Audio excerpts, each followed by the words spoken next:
afternoon, ladies and gentlemen. Welcome to Bellevue Lock and Load 2019. I am Jeff Olson, your Playtest coordinator, and I am joined by the other Jeff. Wait, is there only two of us? There are only two Okay, of us. the other Jeff Hanley, our social media coordinator. We have our very first stream for you today, and we are going to be broadcasting the first round of our Monsterpocalypse One Monster Tournament. It's going to be the first of what will probably be very many streamed games this afternoon, this weekend.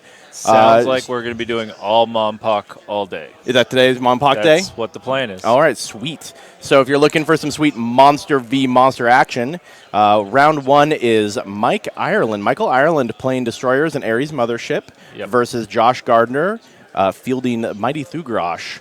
And they are both playing on the Isle of Annihilation. So make sure you keep an eye out. They're going to be putting their buildings down now. If you have any questions, pop those up in chat. We're coming to you live on Twitch and Facebook, I believe. Yep. So if you got questions about the game or what's going on, we're going to be trying to call the action here and let you know what's happening. But for now, let's kind of enjoy this competition. So who are you rooting for? Who's your favorite monster? Of these two, I guess. How about that first? These two. Actually, I want to know who your favorite monsters, and I want to know who your favorite monster of these two are. Well, for these two, that's a tough call. I'm going to go with Ares on it. Because he's like a Frisbee and you throw him? I mean, he's cooler. So... I mean, obviously my favorite monster is King Kondo because he's the king. I'm really excited for General Hondo because I love his Scud missile launcher. Yes. So that's the one I'm kind of holding out for at the moment. And Kondo is the first monster that I've actually painted. Oh. Yes. I'm not a big painter, but he looks so good that I just had to paint him. Excellent self-branding. Yes. Is that person's got a Team Rocket corporate HQ? That's what it looks like. All right, so we have our fancy new Isle of Annihilation neoprene mats, which they went out. They shipped recently, didn't they? They started shipping out at the beginning of last week, I believe, and they're available at Lock and Load now. And people can pick those up at the store? Yes, and they can get them online on our web store. All right, so everyone's kind of getting their buildings down. You can see some of the action, by the way, in the background there. You can see Oz pacing. He's running his Monpoc narrative event. He'll also be handling some judge calls if anything goes awry during these games. And then in the very background, or I guess in the medium ground. Is that called the medium background or the medium ground? The medium ground. In the medium ground, you can see middle ground. That's the word. We got there. Crushed it. Just like they're going to be crushing this Crush Hour tournament. You can see our big Infernal building. And the shiny Iron Gauntlet. And also the glare from that door, like a laser from God. Showing off our amazing Pacific Northwest weather. Ooh, a Ponto Hornblayer in Twitch chat says, thanks for keeping up with the Discord, Handley. He's giving them those shout-outs. I'd try. Yeah, this is the Jeff stream. We're taking over this company. We're down to two Wills, which means we're up to two Jeffs. Yes. And soon we just need to hire another Jeff, and it will be the summer of Jeff. We have the Liberty Tower, the Statue of Liberty building down there. We have I can't see it at the moment because it's kind of right underneath. There it is. There we go. I like the suite. The building with like the fade is really cool looking. Mm-hmm. So yeah, this is a one monster tournament today. This is our first Lock and Load where we're featuring Monpoc tournaments. And so we thought for at least the very first tournament, we'd keep it nice and cash. Yep. A little bit more simpler, a little easier for people to get into with a one monster tournament. But we do have some two monster tournaments and events going on this weekend as well. Tomorrow will be the two monster tournament. Mm-hmm. I don't know if we will be streaming it or not since there's very important War Machine games going on as well then. Yeah, we have Iron Gauntlet and all that kind of fun stuff happening. Can you tell us a little bit about Isle of Annihilation? Sort of whatever the features of that map over. Isle of Annihilation is different from the two maps that come in the starter. Whoa, got some rockin' music there in my headphones for a second. There is a hazard in the middle of the board that takes up 9 spaces and cannot be removed. Can't have Kraken Octus so wander into it with his moistened skin. Or Spitters. Spitters can't get rid of it. It also has fewer foundations than the starting maps. So less overall buildings. Yes. What kind of monsters do you think really excel on the Isle of Annihilation? Walkers definitely don't want to see this map because the hazard becomes a real problem for them. I mean, it's just like literally the center of the map is basically a no I mean, I'm using this as a term, not literally a no-fly zone, Yes. right? Like, it's a huge volcano. I'm not sure who thought building a luxury resort here was a great idea, but someone urban planned this. It seemed like a good idea at the time. Yeah. Which is how most of my life has gone. So it looks like Mike Ireland is going first. He's beginning to. He spawned his units. Yep. And both players are bringing the Imperial State Building, which is very strong early in the game for disrupting your opponent's base. It looks like Josh is bringing the Guard defense base for that sweet reroll. Oh, yeah, that seems like it's been like an essential, like a core piece that a lot of people have been adopting. Yes. Even if you're playing destroyers, people are taking the Guard base because you don't get the discount yes. For your units, but the reroll But smoothing out that dice curve is very important. is choice. And lets you play a little riskier if you need to. A little spicier. In fact, both players are bringing protector buildings despite the fact that they are playing destroyers because Mike Ireland is bringing the Mount Terra. Oh yeah, I didn't see that from the top because I don't know, just blended for some reason to me. But yeah, now that I have That magma view. blends right in with the Isle of Annihilation. Yeah, boom. I love. By the way, now we have this kind of side shot, and we get to see the the tractor beam, as it were, on Ares. I really like the job that Michael Ireland did. Speaking of the tractor beam, available in the Iron Arena this year and in limited quantities in the store will be a colored, clear, translucent resin version of it for people who want to modify their Ares mothership, and it is orange and looks awesome. Nice. Yes, I agree that the Team Rocket HQ is adorable. I'm a big fan. Excuse me. First Jeff cough of this stream. Fans of Get Your Paint On know that that's a requirement of any Jeff stream is a light cough. Yeah. I'm guessing that Mike Ireland is going to be playing very aggressively. Oh, wait, hold on. Look at he's got the nuclear reactor with like the biohazards of the nuclear sign. I like that. Okay. These guys have done a fantastic job on their buildings and stuff. Yes, I've seen Josh's guard base before, and the warning chevrons on the door are amazing to me. The amount of detail work that he's put into that building is way beyond my ability. You can get there. Have you been watching Get Your Paint On with Jordan Lamb? I watch it every week. And you've been working on your painting? I have not. Okay. But I appreciate his ability and the abilities of everyone who puts the time into becoming very good painters. Corviday_DK asks in Twitch chat, when will the Wormhorde tourneys begin? So Wormhorde tournaments are currently ongoing. I honestly, off the top of my head, I don't remember the schedule this very second. But as for streaming them, I believe we will have some tomorrow. Mm-hmm. And there is a non-zero chance we might even have some today, but I believe the focus for today is the Mompoc tournaments. Yes. Yeah, the nuclear symbol. I did say biohazard, and then I tried to redact myself.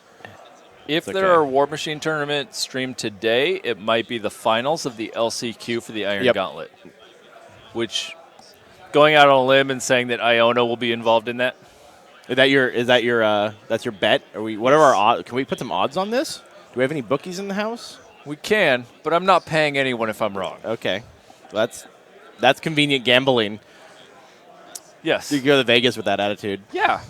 Will Stormbreak be streamed? No, I do not believe Stormbreak will be streamed. They're over there playing it right now.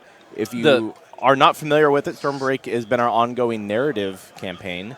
And it's resolving today on the deck of a huge airship. Yes. Actually, by deck, I mean 2 decks, because it's 2 tables representing the top deck and like the lower deck of an airship. It is 16 feet of airship. Yep.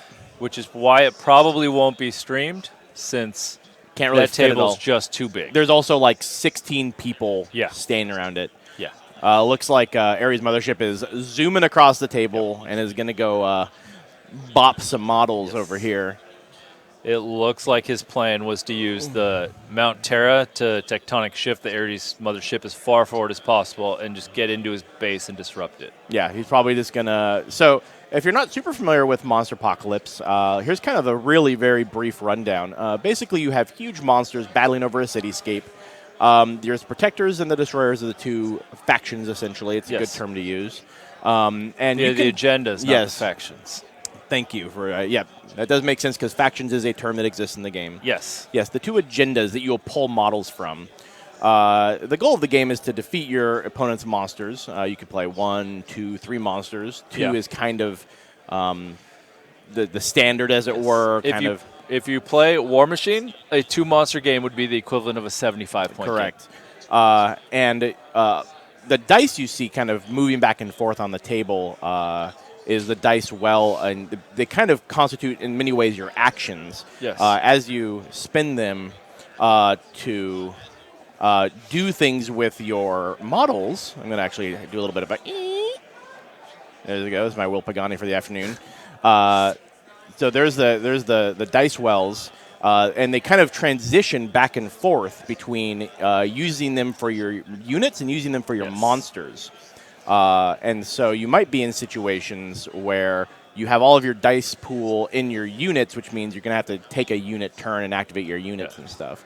And you accrue bonus dice from blowing up buildings and killing monsters and stuff. You're rewarded for doing the things you already want to do. Which is body slam monsters into buildings. So one of the things we were just talking about was disrupting his power base, which is part of the strategy of the game is actually putting down buildings on these foundation spots on the map. They have different effects. They're literally part of your army. When you're making a Monsterpocalypse army, you are like consciously putting the buildings in there for their synergies and their play styles. Yeah. And going and trying to blow up your opponent's key buildings is a key strategy to the game. Yeah. And when you build your list for this game, it's not just your monsters and the units you bring. The buildings you bring with your army are literally important. part of your list. Yes.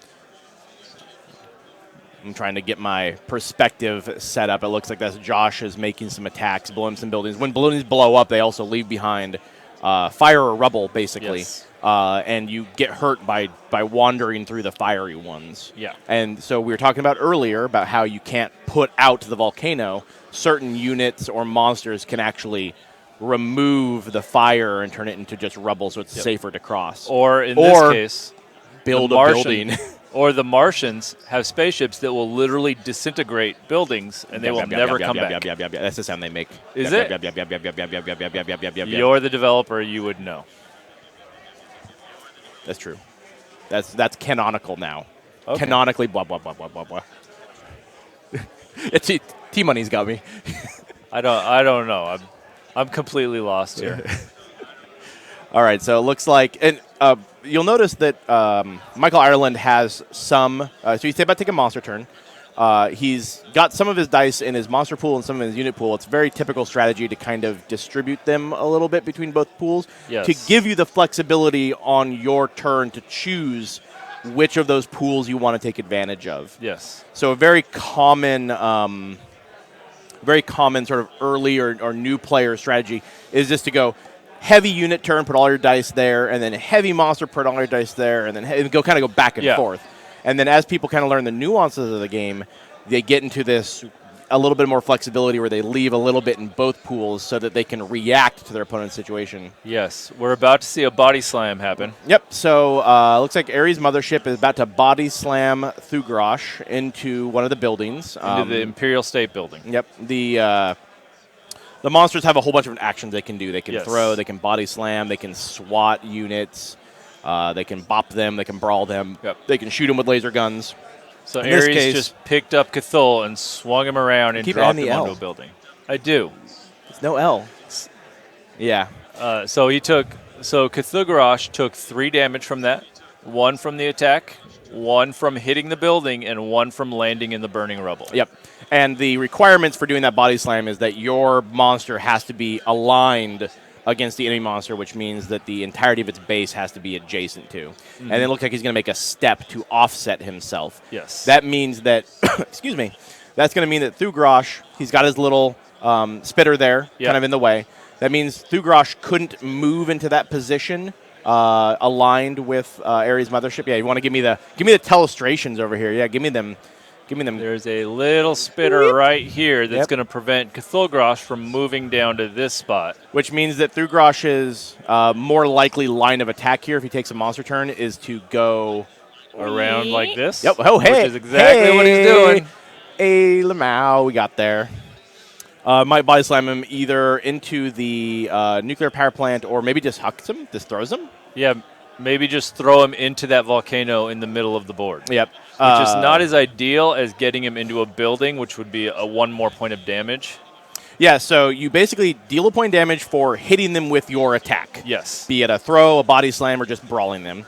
You deal a point of damage for connecting with a building, essentially, or another monster or whatever. Yeah. And then if that building catches on fire, which most buildings leave fiery rubble, a few of them don't, being in that fire is... Which, again, he just threw him into that power plant, and power plants are insulated, so it goes straight to rubble, doesn't become burning hazard. So that's going to be 2 damage, 1 for the throw, yep, and 1 for the building. So it's going to put Ares down to 9.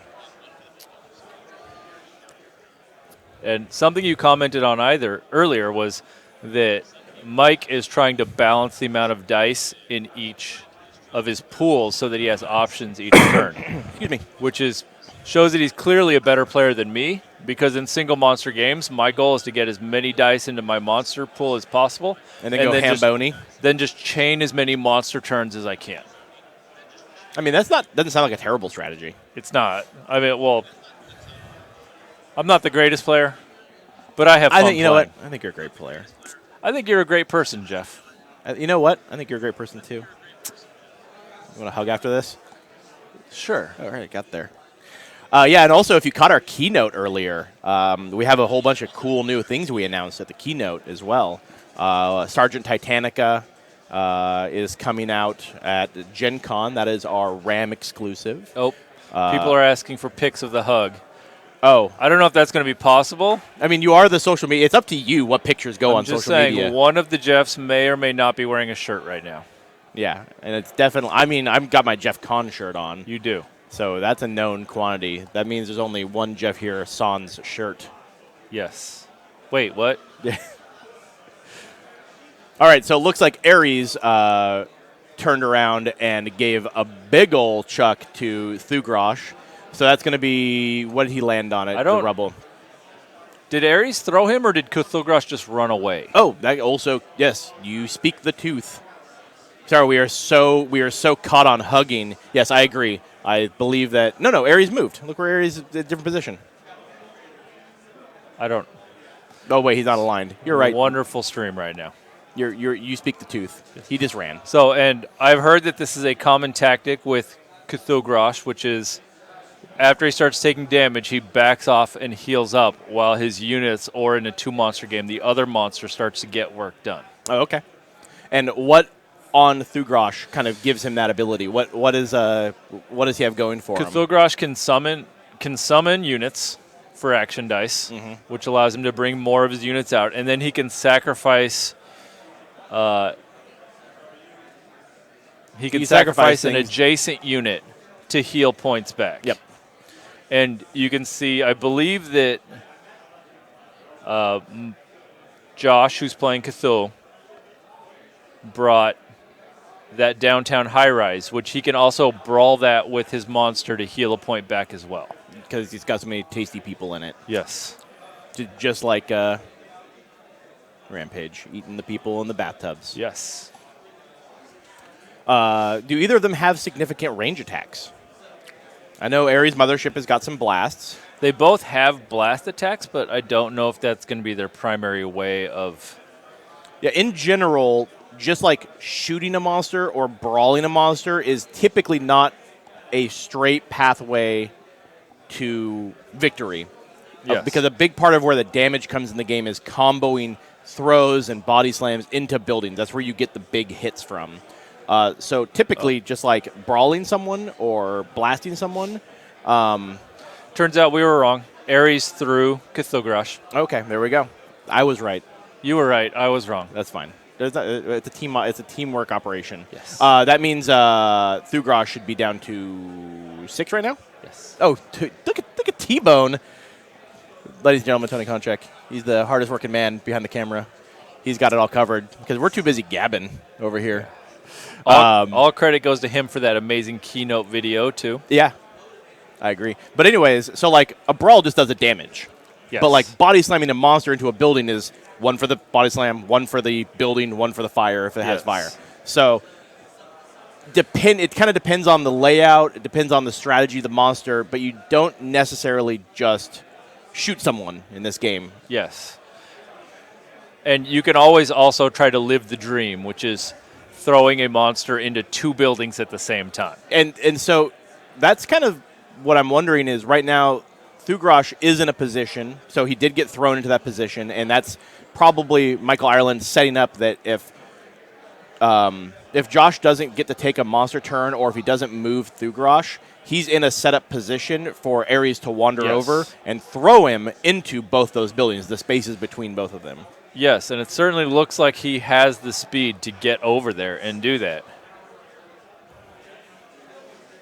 Got some power-ups going on. So whenever you kill enemy units and do buildings, you get power dice, which are the red ones. Yeah. They're the highest value dice in the game. Yes. This isn't the perfect representation, but a good way to think about the dice in very broad terms is that the white dice is kind of like a 4+ dice. Yes. It kind of succeeds on a 4-up if you were to think about it in D6 terms. The blue dice is kind of like a 3+ dice. Yes. And the red dice is kind of like a 2+ dice. And those values are a little skewed from just that very broad term because all of them have a double strike on it. It's kind of like a 6 face. It's almost like an exploding dice roll. Yep. Like rolling a crit. Floggerish asks, where's War Machine Tournament? So today we are streaming the Monpoc Tournament. The LCQ for Iron Gauntlet is going on. We will be streaming War Machine tournaments beginning tomorrow. So we will be streaming both War Machine and Monpoc. Today is Monpoc for now. Here we go. He is getting ready to throw Cthulgrosh into the double buildings, and he is using 8 power dice for this roll.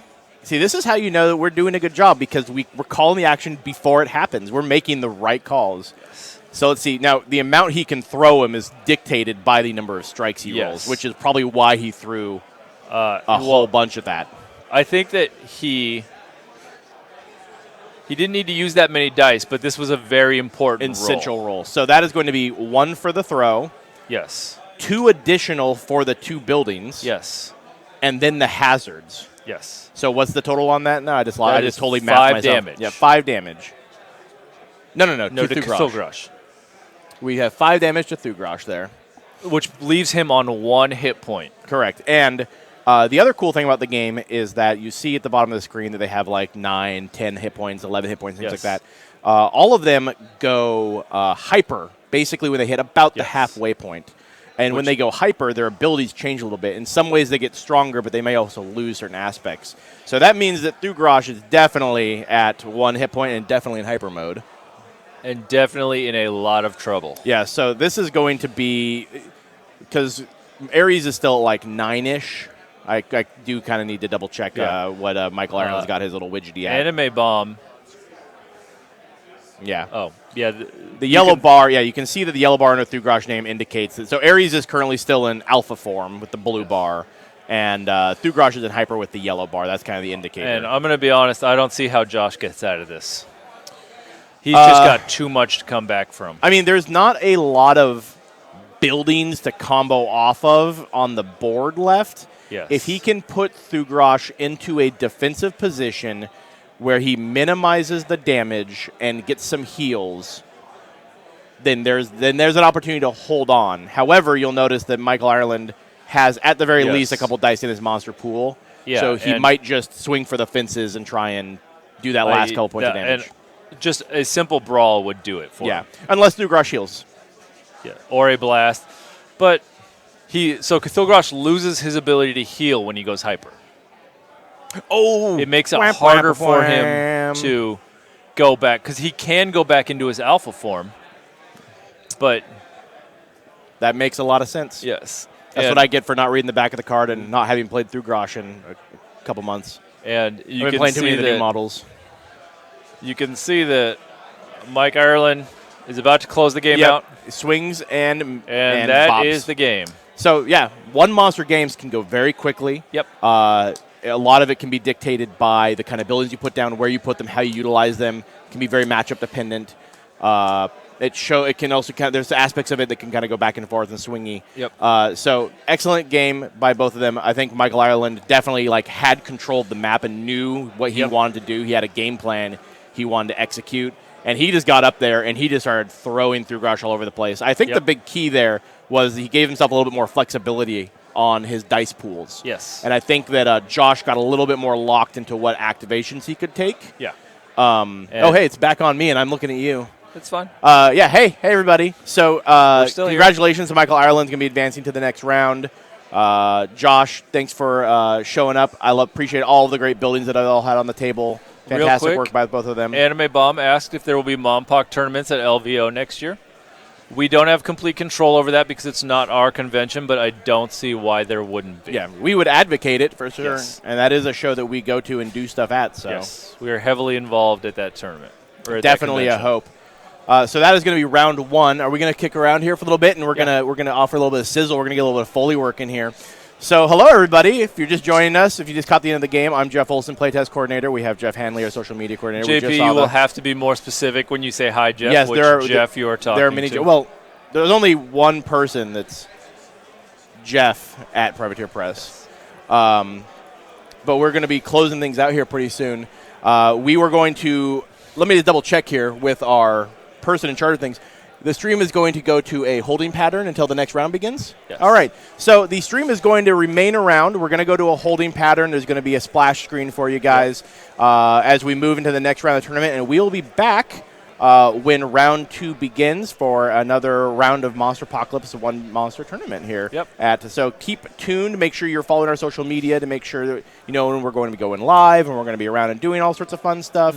We're also going to have a lot of things that's going to be happening on our social media. That's going to be some cool little announcements for Lock and Load, little giveaways. People might be able to come and grab things from people, but we're going to kind of maybe save that for later potentially. Yes. Although if you are at Lock and Load, I don't know why you would be watching our streams when you could be watching games in person or playing them.